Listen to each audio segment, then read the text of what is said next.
शुरुआत बड़ी खबर के साथ करेंगे। दिल्ली के शाहीन बाग में अतिक्रमण हटाने के लिए बुलडोजर तैयार है और पुलिस भी फोर्स देने को तैयार है। पहले अतिरिक्त फोर्स की तैनाती को लेकर मामला अटका था और अब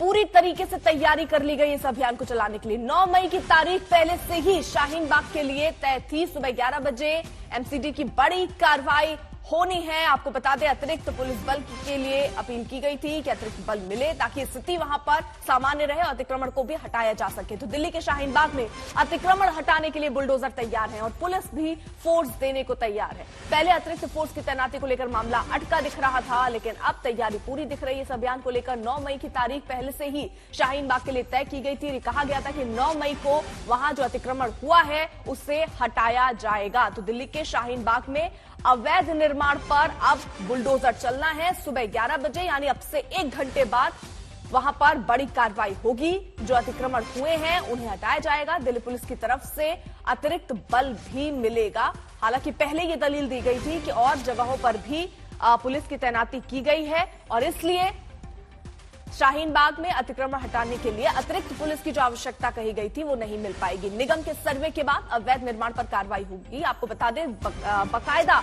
एक सर्वे किया गया जिसमें ये देखा गया कि कौन कौन से ऐसे इलाके हैं, वो इलाके चिन्हित किए गए जहां पर ज्यादा अतिक्रमण हो गया है और सुबह 11 बजे आज शाहीन बाग में बुलडोजर चलेगा। बिल्कुल, शाहीन बाग में आज जो है 11 बजे से एक्शन शुरू हो जाएगा और हमें पर्याप्त पुलिस बल मिलने की उम्मीद है, जैसा कि हमारे को पुलिस अधिकारियों ने आश्वस्त किया है। और इसको लेकर के हमारे कर्मचारी और हमारे अधिकारी मुस्तैदी के साथ काम के लिए तैयार हैं। हमारी टीम समय से पहुंच जाएगी। हमारे जेसीबी, हमारे ट्रक, सब चीजें ऑर्गेनाइज की हुई हैं, व्यवस्था की हुई है और हमारे कर्मचारी पूरी तरह से अपने काम में और लगन के साथ करने के लिए तत्पर हैं। दो सहयोगी इस वक्त हमारे साथ जुड़ चुके हैं। सुशांत हमारे सहयोगी इस वक्त जुड़ चुके हैं और सीधे पहले उनका ही रुख कर लेते हैं। सुशांत, किस तरीके की तैयारियां आप देख रहे हैं? देखिए अर्पिता, मैं आपको तस्वीरें दिखाना चाहूँ कि 11 बजे के आसपास इस पूरे इलाके के अंदर, जो कि तकरीबन 1.5 से 2 किलोमीटर का पूरा एरिया है, उस पर ये बड़ी कार्रवाई एमसीडी की तरफ से की जानी है। ये पूरा इलाका मैं आपको कैमरा पर्सन से कहूंगा कि वो पैन करके दिखाए कि किस तरीके से दुकानों के बाहर जो दुकानदार है वो इकट्ठा है, कि आखिर एमसीडी की कार्रवाई किस एरिया में किस हद तक जो है वो होनी है। लगातार लोगों में क्योज है, दुकानदार हैं हमारे साथ यहाँ पे मौजूद हैं। ये बताइए कि क्या कुछ है, दुकानें अभी फिलहाल आपने नहीं खोली है, आज एमसीडी की कार्रवाई आपके पूरे इलाके में होनी है? अभी खुल जाएगी दुकानें खुल जाएंगी।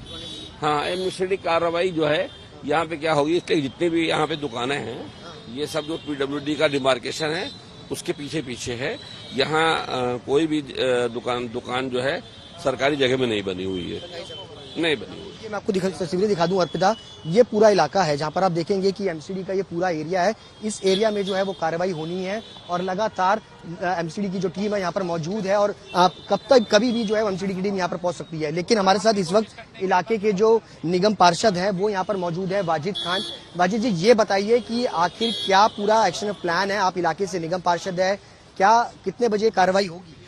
देखिए, कार्रवाई, क्योंकि आज यहाँ पर मैं आपको बता दूं, ये जो इंक्रोचमेंट, जिस है इंक्रोचमेंट का नाम दिया जा रहा है, इस रोड पे कोई इंक्रोचमेंट है नहीं। ये लोगों ने अपने प्लॉट छोड़ के पीछे सीढ़ियां बना रखी हैं। एमसीडी का कहना है कि इस पूरे इलाके में अवैध अतिक्रमण जो है वो बना हुआ है। एमसीडी की डेफिनेशन क्या है इंक्रोचमेंट? नहीं, मैं वही, हम इसीलिए यहाँ पर आए हैं कि किसी का गलत नुकसान न हो। अगर इंक्रोचमेंट किसी ने अगर गलत कर रखे हैं तो उसे इंक्रोचमेंट को तोड़ दे एमसीडी, लेकिन किसी के साथ गलत नहीं होना चाहिए, नाजायज नहीं। क्योंकि हम भी यहाँ पे खड़े, पीडब्ल्यूडी का रोड है, ये पीडब्ल्यूडी का सर्विस रोड था, ये बीच में सेंटर वेस्ट था, वो हटवाया गया।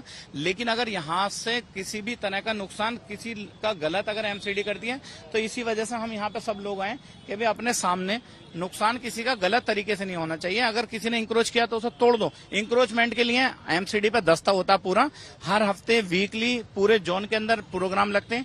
ये भाजपा चाहती है, 5 साल से, पिछले 5 साल से हम इंक्रोचमेंट के लिए कहते रहे कि यहाँ पे इंक्रोचमेंट हटाइए, यहाँ इंक्रोचमेंट हटाइए, लेकिन वो 5 साल में नहीं जागे। अब जब चुनाव पीछे चला गया तो वो अपनी राजनीति चमकाने के लिए दिल्ली के अंदर शाहीन बाग हो या जहांगीरपुरी हो या अदर और एरिया, उन्हें टारगेट कर रहे हैं। सिर्फ और सिर्फ राजनीति की जा रही है, ना कि। सवाल ये है कि आप देखिए, ये पूरा इलाका यहाँ से हट जाइए एक मिनट के लिए, ये जो पूरा दुकानों का शोरूम है उसके बाहर तक जो सीढ़ियां जो है वो निकली हुई है, क्या ये अतिक्रमण नहीं है? नहीं, मैं यही बताना चाह रहा हूँ आपको। प्लॉट एरिया ले लीजिए और पीडब्ल्यूडी के इंजीनियर हम बुला लेते देते हैं, जो सेंटर वर्ग से यहाँ पर है। बताइए कि कहाँ तक ये अतिक्रमण है। मैं अपने कैमरा पर्सन से कहूंगा कि वो दिखाएं कि कहाँ पर एक्चुअली अतिक्रमण है। ये बताइए कि कहाँ पर ये अतिक्रमण है, कि क्या ये अतिक्रमण है या नहीं है। ये प्लॉट की लाइन है, ये वहां तक प्लॉट है जहां आप देख रहे हैं वो प्लॉट है।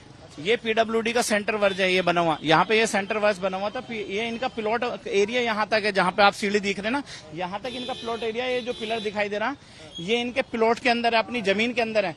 आप पीडब्ल्यूडी के जेई एक्शन जितने भी पीडब्ल्यूडी का रोड है, एमसीडी का नहीं है। एमसीडी वालों को तो ये भी पता नहीं होगा ये कितने मीटर का रोड है। मैं आपको बताऊं, क्योंकि ये रोड जो है ये जो डायरेक्शन है पीडब्ल्यूडी की, ये पीडब्ल्यूडी का रोड है, रोड नंबर 13A इसे बोलते हैं।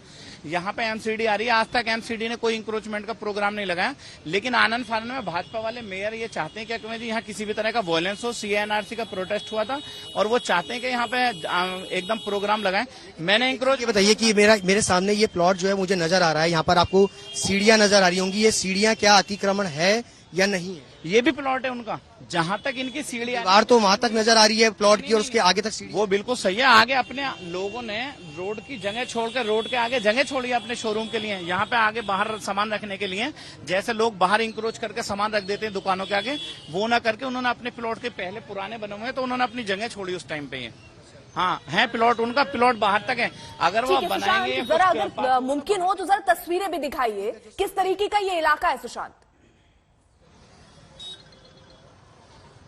देखिए अर्पिता, मैं आपको तस्वीरें दिखाऊंगा कि ये पूरा इलाका काफी ज्यादा संवेदनशील भी है, क्योंकि काफी बड़ी संख्या में यहाँ पर आबादी जो है वो रहती है। छोटी छोटी गलियां हैं। इस पूरे इलाके में करीब 1.5 किलोमीटर तक बड़े बड़े शोरूम्स जो है वो बने हुए हैं। उसी का अतिक्रमण जो है एमसीडी जो है वो बात करी है, लेकिन इलाके के जो निगम पार्षद है उनका साफ तौर पर कहना है कि ये प्लॉट एरिया है, वहां पर अतिक्रमण जो है वो नहीं है। अगर उसके अलावा अतिक्रमण है तो उस पर कार्रवाई हो तो उसका साथ देंगे।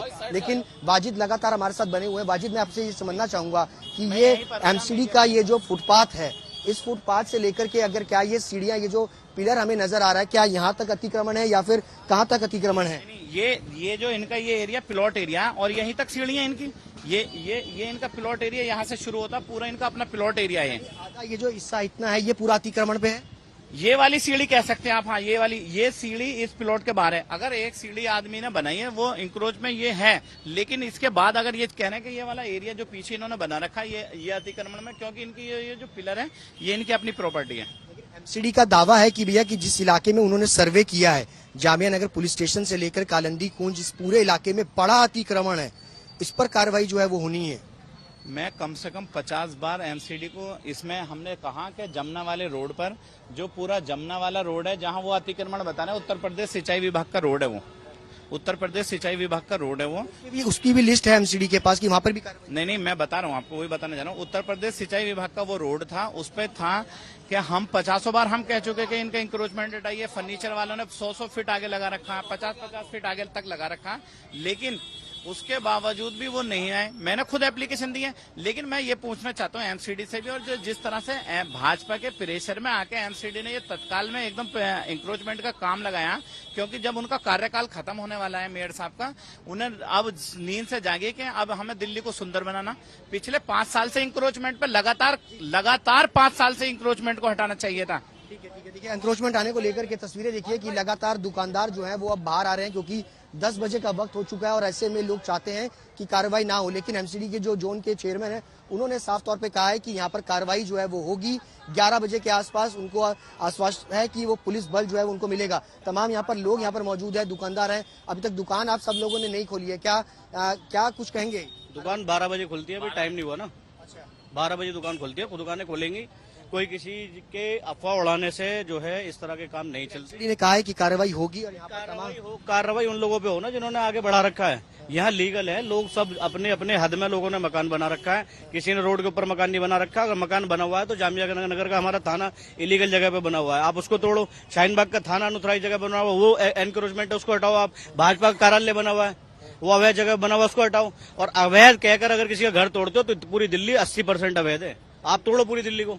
इनका साफ तौर पे कहना है कि पूरी तरीके से यहाँ पर एंक्रोचमेंट अगर है तो उस पर कार्रवाई हो, लेकिन एमसीडी की कार्रवाई जो है वो यहाँ पर होगी। आप देखिए कि यहाँ पर जो निगम पार्षद है उनका साफ तौर पे कहना है कि ये जो एरिया, आप ये देखिए कि बिल्डिंग कहाँ पर है, उसके तकरीबन 10 से 12 फीट के आसपास का ये पूरा हिस्सा जो है वो फिलहाल बढ़ा रखा है। इस पर कार्रवाई की मांग जो है वो लगातार एमसीडी की तरफ से की जा रही है, लेकिन स्थानीय निगम पार्षद का कहना है कि ये जो हिस्सा है, ये हिस्सा पीडब्ल्यूडी की रोड तक आता है। इसके बाद का जो हिस्सा है वो प्लॉट एरिया है, वहां तक वो काम जो है वो कर सकते हैं, लेकिन उस पर कार्रवाई नहीं होनी चाहिए। राजनीति सीधे तौर पर इस पूरे मामले पर जो है वो। ठीक है सुशांत, आप रहिए और अपडेट बनाए रखिएगा, पल पल की अपडेट हम आपसे लेते रहेंगे, जो भी जानकारी होगी आप तक आएंगे। अरविंद ओझा भी हमारे साथ हैं। अरविंद, कुछ महीने पहले ही हमने देखा सीए और एनआरसी का प्रोटेस्ट इसी इलाके में हुआ। कहा जा रहा था कि पुलिस जितनी चाहिए थी अतिरिक्त बल उतना नहीं मिल पाएगा, जिसकी वजह से हो सकता था कि आज बुलडोजर ना चलता, लेकिन अभी अपडेट ये आ रही है कि हाँ, आज बुलडोजर चलेगा, जितनी पुलिस रिक्वायर्ड थी वो मिलेगी। कितनी पुलिस की तैनाती वहां पर होगी, क्योंकि ये जो इलाका है संवेदनशील इलाके के तौर पर ही इसको देखा जा रहा है, तो किस तरीके की तैयारियां इस लिहाज से? जी बिल्कुल, देखिए ये जो साउथ ईस्ट दिल्ली का इलाका है, शाहीन बाग का इलाका, ये बिल्कुल संवेदनशील इलाका है। और अगर सुबह से बात करें तो सुबह से ही जो दिल्ली पुलिस के अधिकारी थे उनमें असमंजस की स्थिति थी। सुबह के वक्त पुलिस के अधिकारियों ने हमें कहा कि फोर्स उपलब्ध नहीं है, चूंकि इलाका संवेदनशील है और वहां पर कई ऐसे प्रोग्राम है। लेकिन अब से कुछ देर पहले आज तक को दिल्ली पुलिस के एक बड़े वरिष्ठ अधिकारी ने बताया कि एमसीडी जो इंक्रोचमेंट हटाना जा रही है उसके लिए हम पर्याप्त फोर्स देंगे। तो जाहिर सी बात है, पैरामिलिट्री फोर्सेस के जवान होंगे, दिल्ली पुलिस के जवान होंगे। खासतौर पर शाहीन बाग और जामिया के इलाके की बात करें तो वो बेहद सेंसिटिव जोन में माना जाता है दिल्ली पुलिस के मुताबिक। इसलिए अब जब एमसीडी वहां पर डेमोलेशन करने के लिए जा रही है तो दिल्ली पुलिस के अधिकारियों ने कहा है कि हम उन्हें पर्याप्त सुरक्षा बल देंगे, जिसमें दिल्ली पुलिस के सिक्योरिटी विंग के जवान होंगे, उसके अलावा भारी मात्रा में पैरामिलिट्री फोर्सेस के जवान होंगे। यानी 11 बजे शाहीन बाग में डेमोलेशन अतिक्रमण का जो बुलडोजर है एमसीडी का वो लगभग चलना तय है। लेकिन इसको लेकर सुबह से दिल्ली पुलिस के अधिकारियों में असमंजस की भी स्थिति बनी हुई थी। सुबह के वक्त अधिकारियों ने कहा कि पर्याप्त सुरक्षा बल नहीं है, लेकिन अब से कुछ देर पहले दिल्ली पुलिस के सीनियर अधिकारियों ने कहा कि हम सुरक्षा मुहैया कराएंगे। यानी आज शाहीन बाग में 11 बजे के बाद किसी भी वक्त एमसीडी का बुलडोजर चलेगा। अर्पिता, बिल्कुल, यानी देखिए पुलिस तो पहले ही मिल रही थी, लेकिन अतिरिक्त पुलिस बल की डिमांड यहां पर अरविंद ओझा की गई थी, क्योंकि इसी तरीके की आज सीए और एनआरसी का प्रोटेस्ट हमने देखा है। संवेदनशील ये इलाका है, अब यानी पूरी तैयारी कर ली गई और 11 बजे ये तय माना जाए अरविंद ओझा, एकदम कंफर्म कि यहां बुलडोजर चलेगा। जी बिल्कुल, देखिए दिल्ली पुलिस के वरिष्ठ अधिकारियों ने आज तक को खुद ये बताया है कि हम, चूंकि सुबह के वक्त अर्पिता ये असमंजस की स्थिति बनी हुई थी। एक अधिकारी ने कहा कि चूंकि आज इलाके में कई प्रोग्राम है और इलाका संवेदनशील है, इसलिए पर्याप्त सुरक्षा बल नहीं है। लेकिन ऐसा लगता है कि सीनियर अधिकारियों की एक बाकायदा मीटिंग हुई है, जिसके बाद आज तक को खुद दिल्ली पुलिस के सीनियर अधिकारी ने यह बताया है कि हम सुरक्षा पूरी तरह से एमसीडी को मुहैया करा रहे हैं, जो आज डेमोलेशन होना है। तो ये लगभग तय है कि 11 बजे के बाद जो शाहीन बाग में एमसीडी का बुलडोजर चलेगा, ये पूरी तरह से तय कर दिया गया है और दिल्ली पुलिस पर्याप्त सुरक्षा बल देगी। उसके अलावा जो पैरामिलिट्री फोर्सेस के जवान है वो भी एमसीडी के अधिकारियों को मुहैया कराए जाएंगे। ठीक है, सुशांत हमारे साथ मौजूद हैं और वो शाहीन बाग में, जहां पर बताया जा रहा है अब से थोड़ी देर के बाद, यानी आप मानिए आधे पौन घंटे के बाद वहां बुलडोजर चलना है। सुशांत, आप जरा वो इलाके दिखाइए जहां पर बुलडोजर चलने की संभावना है और इलाके के लोग क्या कह रहे हैं, वो भी जरा हो पाए तो बात कीजिएगा।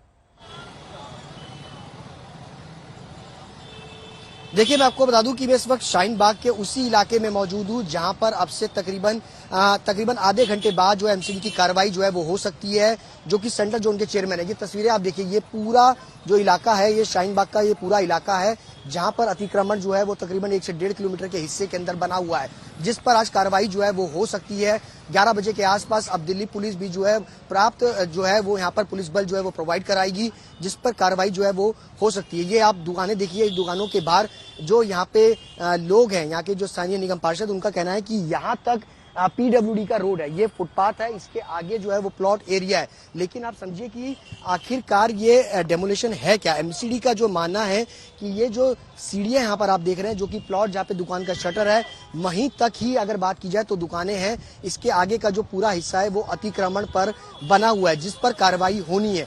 यहाँ से तकरीबन अगर बात की जाए तो तमाम जो हिस्सा है, अगर आपको मैं कैमरा पर्सन मनीष से कहूंगा कि वो दिखाएं कि किस तरीके से यहाँ पर इस पूरे इलाके के अंदर अतिक्रमण जो है वो लगातार बना हुआ है। यहाँ पर आप देखिए कि कई सारे दुकानें जो प्लॉट एरिया है उससे भी आगे जाके बनी हुई हैं और इसी पर कार्रवाई जो है वो एमसीडी की तरफ से 11 बजे के आसपास जो है वो तय की गई है, जिस पर कार्रवाई होनी है। ये पूरा इलाका आप देखिए, यहाँ पर लोग भी हैं, दुकानदार हैं, उनसे भी हम बातचीत करेंगे लगातार, क्योंकि आप ये देखिए करीब 10 से 15 फीट के आसपास का ये पूरा हिस्सा है वो यहाँ पर अवैध जो है वो है, उस पर कार्रवाई होनी है। दुकानदार है हमारे साथ, कार्रवाई आज पूरे इलाके के अंदर होनी है। आपके इलाके के अंदर नहीं होनी है भाई, रोड की बोला है कि रोड पे होगा पहले, कालिंदी कुंज से जसोला तक। और जो जीनों की बात हुई है, रोड घरों की बात नहीं हुई है अभी तक कहीं तक भी। अतिक्रमण आप सब दुकानदारों की तरफ से हो रखा है, इस पर कार्रवाई नहीं, हम लोग यहाँ पर संवैधानिक तरीके से खड़े हुए हैं, हम कोई इलीगल काम नहीं करेंगे। हम बस ये पूछेंगे कि रोड नाप के मेन जो सेंटर पॉइंट से नाप के बता दो हमारा कहाँ तक है। हमारा कोई बदतमीजी, कोई गलत बात, कोई गलत हरकत करने का कोई इरादा नहीं है। बुलडोजर चल रहा है आपके इस इलाके के अंदर, जो वो कर दो, नाजायज मत करो किसी साथ। और एक बात समझ में नहीं आती, एमसीडी के इलेक्शन जो टाले गए थे, क्या वो इसी काम के लिए टाले गए थे क्या? की कार्रवाई हो रही है, मानते जायज है? नहीं, जायज अगर रोड का एनक्रोचमेंट हटाते हैं, जो जायज है, एनक्रोचमेंट भी जायज है। एमसीडी का कहना है कि दुकानदारों ने यहाँ पर दुकानों के बाहर काफी एंक्रोचमेंट जो है वो कर रखा है, क्या नोटिस सर्व हुए हैं? मैं आपको बता रहा हूँ, देखो एमसीडी कुछ भी कह सकती है। एमसीडी तब क्यों नहीं कहती जब 1-1 लाख रुपए देकर लेंटर डलवाती है? एमसीडी तब क्यों नहीं कहती जब अवैध निर्माण बनता है? नोटिस सर्व हुआ है आपको, आपके यहाँ पे? नहीं, हमारे ना, मैं तो भीम आर्मी से Delhi vice president, Bhim army यहाँ खड़ी है, हमारे सभी लोग पहुंच रहे हैं। अगर आता है बुलडोजर रोकने का काम हम लोग है। देखिए यहाँ पॉलिटिकल लोग भी जो है वो यहाँ पर पहुंच रहे हैं। उनका कहना है कि हम यहाँ पर तरीके से यहाँ पर अपना विरोध जो है वो दर्ज कराएंगे। संकेत तरीके की कार्रवाई अगर होती है तो वो गलत है, और इसी पर लगातार ये जो नजरें हैं वो हमारी बनी हुई हैं। आप देखिए कि यहाँ पर ये पूरा हिस्सा, ये आप ये देखिए कि ये पूरा हिस्सा आपको नजर आएगा, जो कि यहाँ पर अतिक्रमण जो है वो यहाँ पर नजर आ रहा है। एमसीडी के मुताबिक जो शटर है उससे आगे का हिस्सा पूरा अतिक्रमण पे है, लेकिन जो इलाके के निगम पार्षद हैं उनका मानना है कि ये अतिक्रमण नहीं है, बल्कि ये प्लॉट एरिया, इस पर कार्रवाई नहीं होगी। अगर इस पर कार्रवाई होती है तो उसका वो विरोध यहाँ पर करेंगे सांकेतिक रूप से। लेकिन जायज कार्रवाई अगर जो भी होती है उस पर कार्रवाई की जाए, उसके अलावा कार्रवाई ना हो, इसका लेकर के यहाँ पर नजरें जो है वो बनी हुई है। ये देखिए इस तरीके का इंक्रोचमेंट, दुकानों का जो शटर है वो आप समझिए अर्पिता, यहाँ पर ये शटर है दुकान का, यहाँ तक दुकान जो है वो सीमित है। इस पूरे इलाके के अंदर अगर कहा जाए ये पूरा हिस्सा अगर आप देखेंगे ये अतिक्रमण जो है वो बना हुआ है। जहांगीरपुरी में भी अगर बात की जाए तो इसी तरीके का अतिक्रमण जो है वो देखने को मिला। क्योंकि देखिए आपसे थोड़ी देर बाद बताया जा रहा है कि कार्रवाई शुरू होगी, यानी 11 बजे 10:30 का वक्त हो रहा है। आप पुलिस की तैनाती देख रहे हैं क्या? और ये जो बैरिकेड लगे हैं ये इलाके में पहले से लगे थे या आज की स्थिति को देखकर सुरक्षा वहां पर थोड़ी पुख्ता की जा रही है?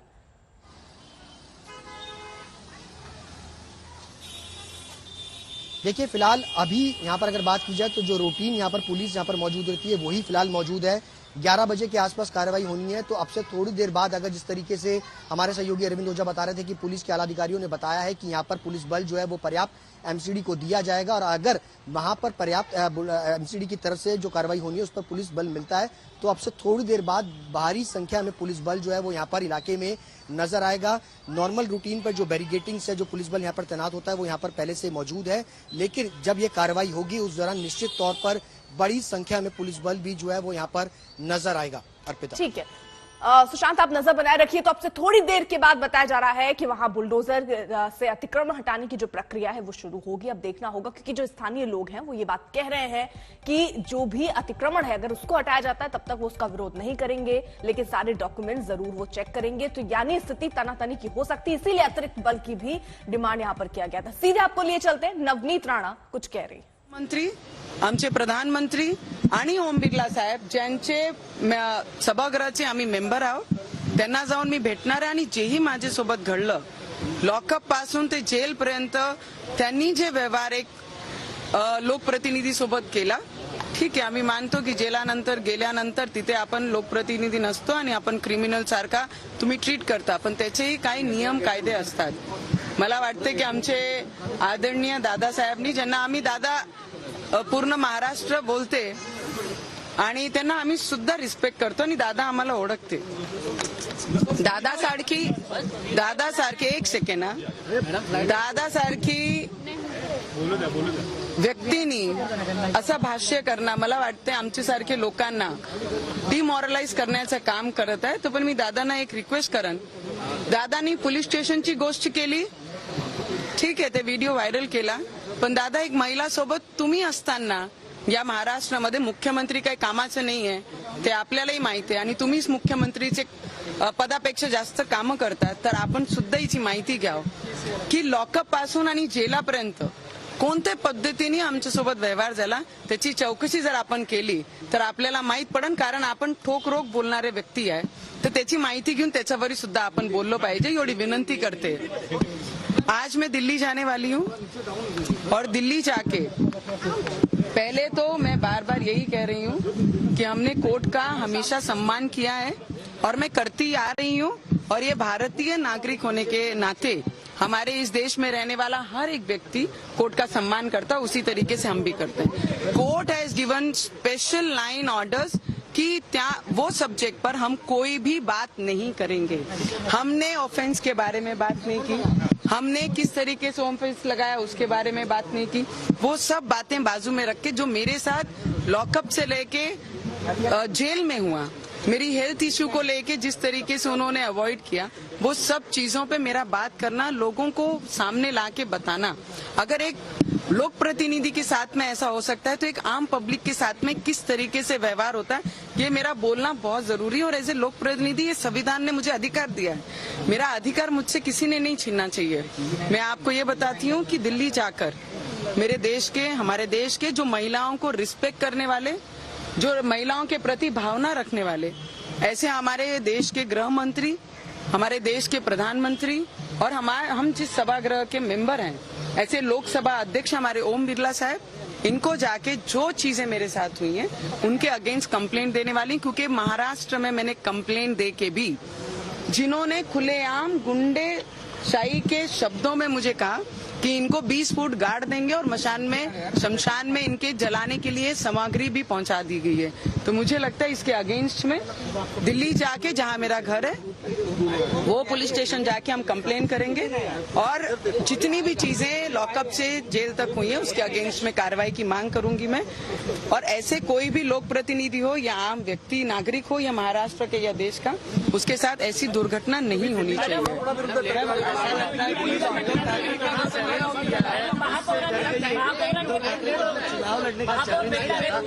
सरकार डर गई और इसीलिए जमानत रद्द कराने जा रही है। मुझे लगता है कि जो मैंने उनको चेतावनी दी है, किसी के नाम पे बैठकर खाना बहुत अच्छा है, पर खुद के हिम्मत पर खुद के पसीना निकाल के काम करने में बहुत अंतर है।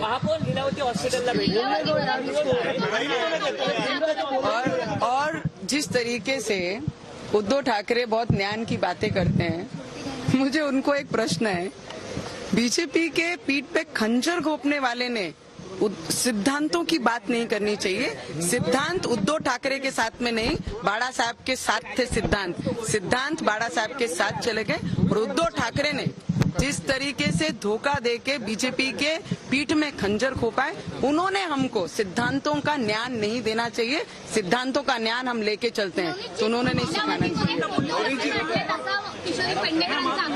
मला असं वाटते मला असं वाटते की आम्ही लढणारे लोक आहोत, घाबरणारे लोक नाही। और जो भी लीलावती का जो भी चीजें ये बात कर रहे हैं, इनको कोई काम नहीं है। अगर काम होता तो हमारे एक एक व्यक्ति, नारायण राणे साहब का हो गए, बाकी जितने भी जन हैं जो इनके विरोध में बोलते हैं, घरों पे कार्रवाई करते हैं, घर तोड़ते हैं या उनको अंदर डालते हैं, यही काम उद्धव ठाकरे के और उनके आजू बाजू जो पिलांटू हैं, जो उनके सलाहकार हैं, जिन्होंने बीजेपी के पीठ में खंजर कैसे घोंपना जो सिखाया, तो मुझे लगता है कि उन पे बात करना और ये सब उचित नहीं। और उद्धव, एक minute,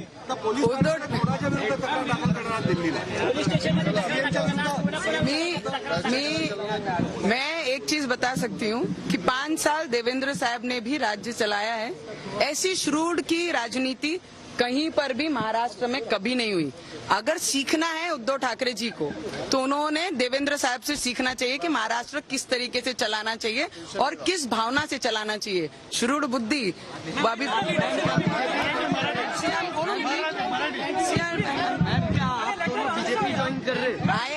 I'll tell you one thing. I'm going to go Delhi and meet all the leaders who respect women's I'm going to meet them, the respected HM, the respected Prime Minister of this India, the respected the Lok Sabha Speaker.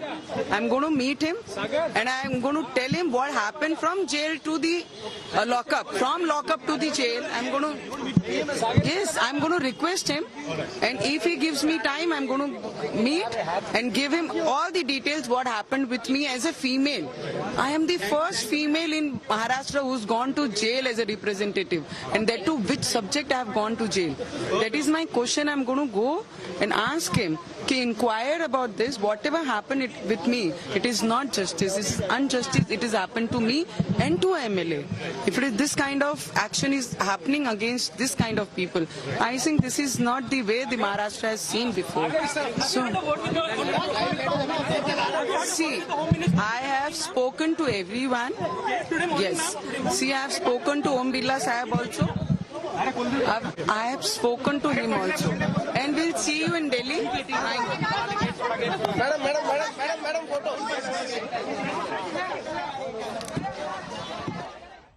तो नवनीत राणा को आप सुन रहे थे, वो ये कह रही हैं कि दिल्ली के लिए वो जा रही हैं जहां वो अपनी शिकायत दर्ज कराएंगी। किस तरीके से उनके साथ व्यवहार हुआ, ये सारी बातें स्पीकर तक पहुंचाई जाएगी।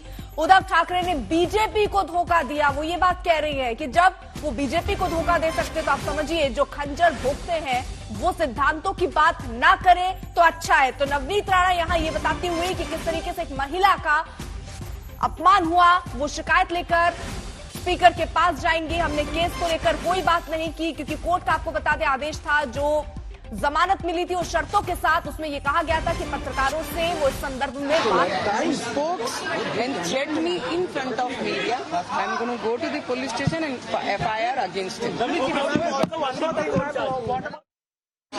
मला असं वाटते ज्या लोकांनी मला असं वाटते की आम्ही लढणारे लोक घाबरणारे लोकांनी, और जो भी लीलावती का जो भी चीजें ये बात कर रहे हैं इनको कोई काम नहीं है। अगर काम होता तो हमारे एक एक व्यक्ति नारायण राणे साहब का हो गए, बाकी जितने भी जन हैं जो इनके विरोध में बोलते हैं, घरों पे कार्रवाई करते हैं, घर तोड़ते हैं या उनको अंदर डालते हैं, यही काम उद्धव ठाकरे के और उनके आजू बाजू जो पिलांटू हैं, जो उनके सलाहकार हैं, जिन्होंने बीजेपी के पीठ में खंजर कैसे घोंपना जो सिखाया, तो मुझे लगता है कि उन पे बात करना और ये सब उचित और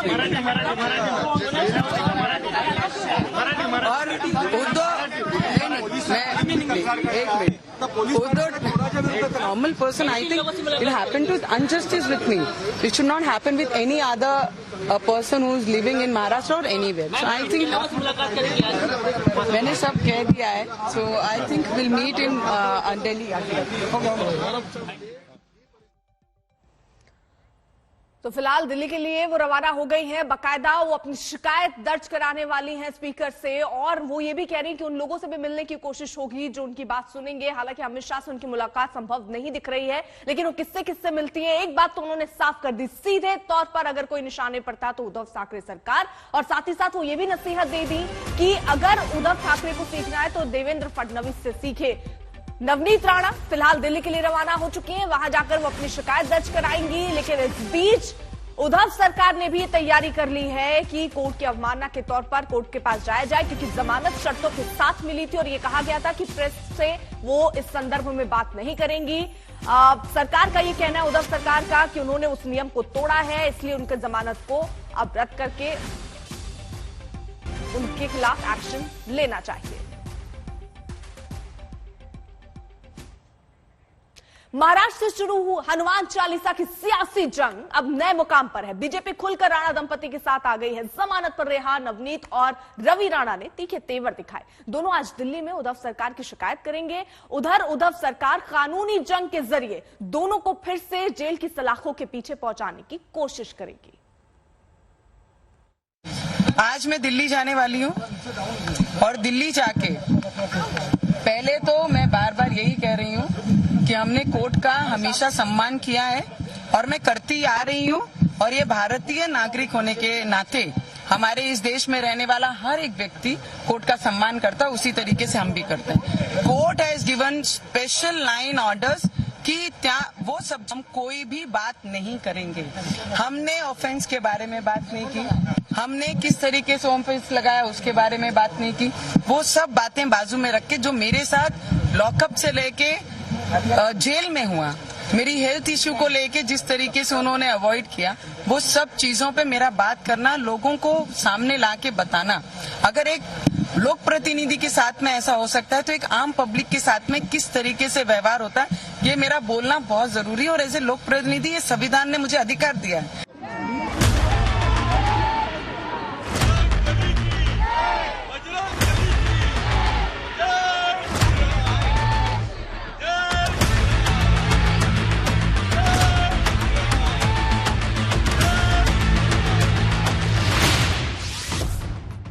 हनुमान चालीसा की लड़ाई दिल्ली तक आई। राणा दंपत्ति आज दिल्ली में लगाएंगे गुहार। अब दिल्ली दरबार बनाम उद्धव सरकार।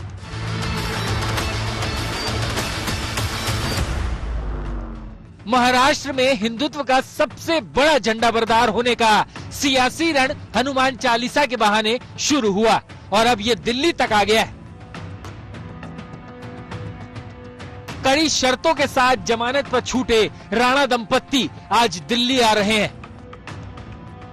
यहां नवनीत राणा स्पीकर ओम बिरला से मिलकर उद्धव सरकार की शिकायत करेंगे। नवनीत राणा का आरोप है कि बतौर सांसद उनके विशेष अधिकार का हनन हुआ और पुलिस थाने से लेकर जेल तक उनसे बदसलूकी हुई। राणा दंपत्ति गृह मंत्रालय भी जाएंगे और पूरे मामले की शिकायत करेंगे।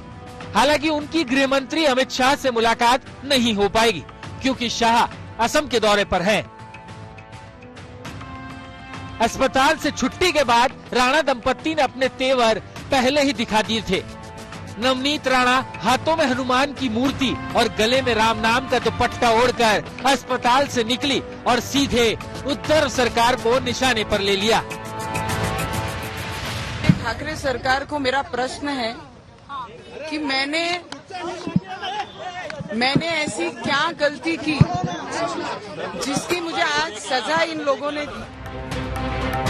राणा दंपत्ति दिल्ली दरबार में उद्धव सरकार के खिलाफ शिकायतों का पुलिंदा लेकर पहुंच रहे हैं, तो दूसरी तरफ उद्धव सरकार आज एक बार फिर कोर्ट का रुख करेगी इस दलील के साथ कि राणा दंपत्ति ने जमानत की शर्तों को तोड़ा है और मीडिया से बात की है, लिहाजा उनकी जमानत रद्द की जाए।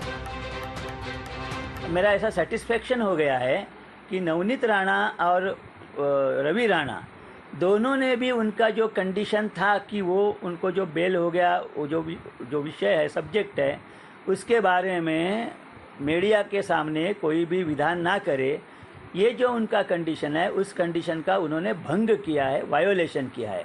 इसके लिए अगर कोर्ट ने जो ऑर्डर में लिखा है कि अगर ऐसा कोई वो ब्रीच करे तो it amounts to cancellation of bail, ये बात रखना कि इन्होंने ऐसा कंडीशन का वायोलेशन किया है और इसके लिए उनके खिलाफ नॉन बेलेबल वारंट इशू करके उनको ताबे में लिया जाए। उधर बीएमसी भी राणा दंपत्ति पर दबाव बना रही है। उनके खार वाले घर पर अवैध निर्माण को लेकर नोटिस जारी किया गया है। हनुमान चालीसा से शुरू हुई ये लड़ाई अब खुलकर उद्धव सरकार बनाम बीजेपी में तब्दील होती दिख रही है। इसमें नए नए दांव आजमाए जाएंगे, ये तय है।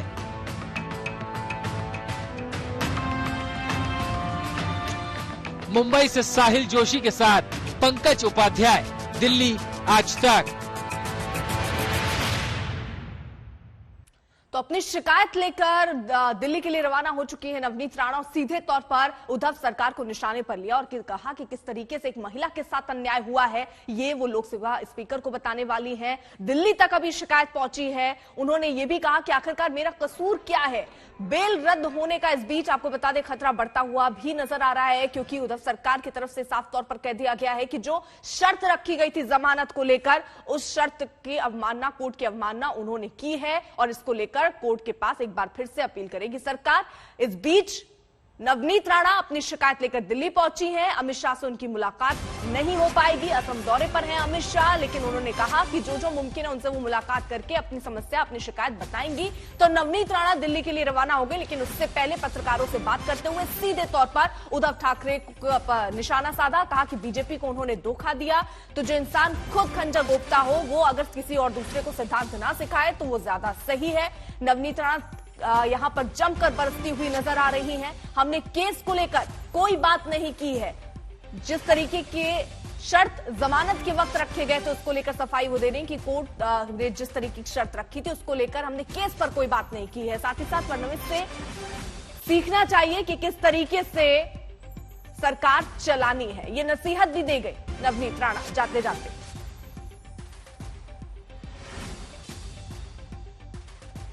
पंकज उपाध्याय हमारे साथ हमारे सहयोगी इस वक्त जुड़ चुके हैं। यानी पंकज, एक बार फिर से उनके तेवर वैसे ही है, लेकिन खतरा अब उनकी जमानत रद्द होने पर है, क्योंकि ये कहा जा रहा है कि जो शर्त है, उद्धव सरकार ये कह रही शर्त जो कोर्ट ने रखी थी जमानत के वक्त, उसकी अवमानना, कोर्ट की अवमानना सीधे तौर पर सरकार की तरफ से कहा जा रहा है।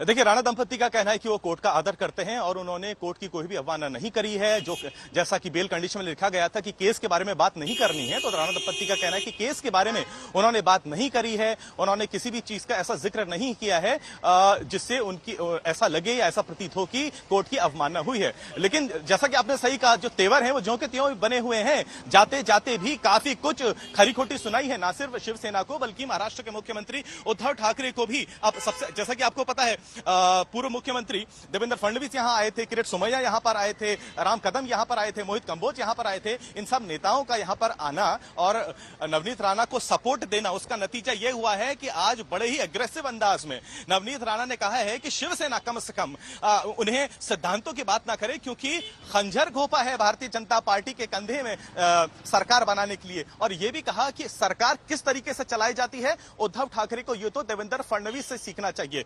तो नवनीत राणा की पॉलिटिकल लाइन यहां से कैसे जा रही है ये तो अब समझ में आ ही रहा है। अब उनका यह भी कहना है कि वो दिल्ली में जाएंगी, उनके जो अधिकारों का हनन हुआ है उसके बारे में वो आवाज उठाएंगे। तमाम वो नेतागण जो महिलाओं का सम्मान करते हैं उनके समक्ष वो जाके अपना केस रखने वाली है। उन्होंने ये भी कहा है कि वो प्रधानमंत्री नरेंद्र मोदी से भी मिलने की कोशिश करेंगी, रिक्वेस्ट डालेंगी और अगर समय मिला तो शिकायत उनसे भी करेंगी। उनका कहना है यहां उन्होंने शिवसेना के नेता संजय राउत के खिलाफ भी मामला दर्ज कराया है, लेकिन मुंबई पुलिस ने अभी तक कोई एक्शन नहीं लिया है। इसलिए उनका कहना है यहां पर उन्हें जो फेलियर हाथ में लगा है, इसलिए अब शिकायत वो सीधे दिल्ली लेकर जा रही हैं। तो जो ये कंट्रोवर्सी है हनुमान चालीसा के ऊपर और जो एग्रेसिव स्टांस है राणा दंपत्ति का, वो तो कम होते नजर नहीं आ रहा है।